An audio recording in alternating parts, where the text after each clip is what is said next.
सोमवती अमावस्या। यह अमावस्या 7 पीढ़ियों को ताड़ने का यह अमावस्या माना जाता है। 7 जन्मों के पापों को नष्ट करने वाला यह अमावस्या माना जाता है। लेकिन यह अमावस्या जुलाई के महीने पर कब मनाया जाएगा? 13 जुलाई या फिर 14 जुलाई को? क्या रहेगा सही समय?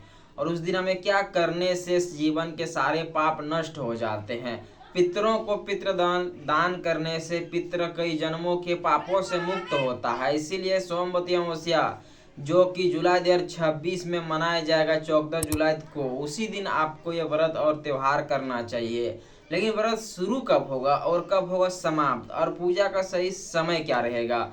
कहते हैं कि उस दिन दान पुण्य और पितृदान करने से पितर आपके जीवन पर प्रसन्न हो जाते हैं, और पितरों की मुक्ति के लिए आपको उस दिन पितृदान जरूर करनी चाहिए। कहा जाता है कि अमावस्या के दिन पितरों को दान करने से, पितृदान करने से पितर कई जन्मों के पापों से मुक्त हो जाता है। और जो भी व्यक्ति पितृदान नहीं करता है, वो पितर आपके जीवन के कई प्रकार के बाधाओं को उत्पन्न करता है। इसीलिए जीवन में सभी को पितृदान जरूर करनी चाहिए। यह सोमवती अमावस्या जो अमावस्या लग रही है, उस दिन आपको पितृदान करनी चाहिए। यह अमावस्या कब शुरू होगा और कब होगा समाप्त, और उस दिन हमें क्या करने से जीवन के सारे पाप नष्ट होते हैं और धीरे धीरे आपके जीवन पर सकारात्मक ऊर्जा की प्राप्ति होती है। यह व्रत 13 जुलाई 2026 को शुरू होगी, यानी अमावस्या तिथि शुरू हो रहा है 13 जुलाई 2026 को शाम 6:49 पर,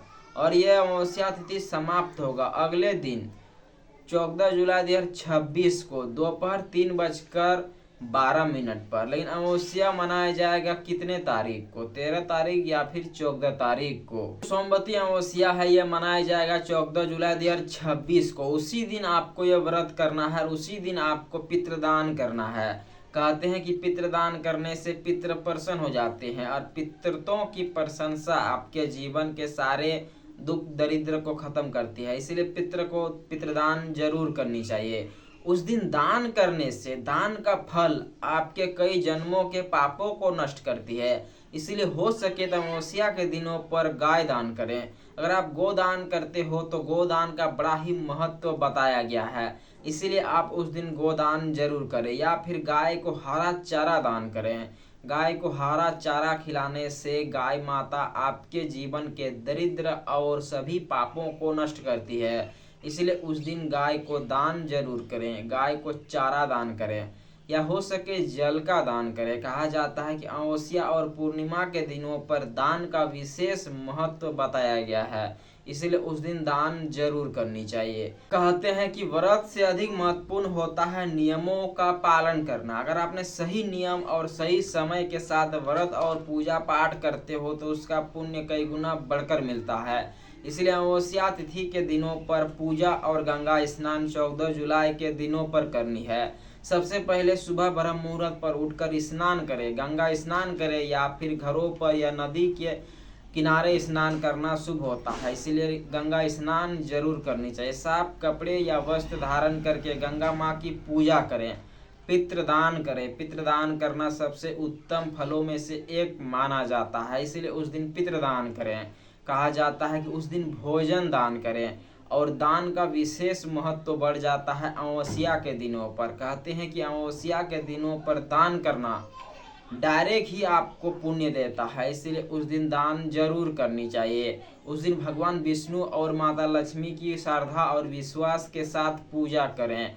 भगवान विष्णु का पूजा करना सबसे उत्तम माना जाता है। अब जानते हैं कि व्रत पर हमें क्या नहीं करनी चाहिए।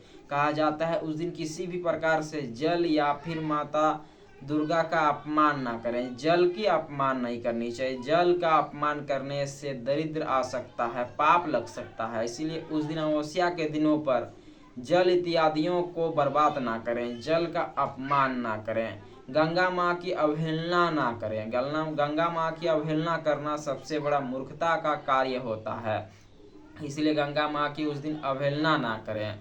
उस दिन मांस मछली इत्यादियों का सेवन ना करें। बुरा कर्म या फिर बुरा विचार को मन में ना रखें। उस दिन दान ना करना। अगर आप दान नहीं करते हो तो दान का पुण्य फल भी नहीं मिलेगा। इसलिए अमावस्या का पूरा फल चाहते हो तो दान पुण्य जरूर करनी चाहिए। ये जो सोमवती अमावस्या है 14 जुलाई 2026 को मनाया जाएगा। उसी दिन आपको यह व्रत और पूजा पाठ और दान करना है। तो आशा करते हैं वीडियो अच्छा लगा तो लाइक कीजिएगा और चैनल पर नए हो तो सब्सक्राइब जरूर कीजिएगा। मिलते हैं अगले नेक्स्ट वीडियो में, तब तक सीताराम, हरे कृष्णा।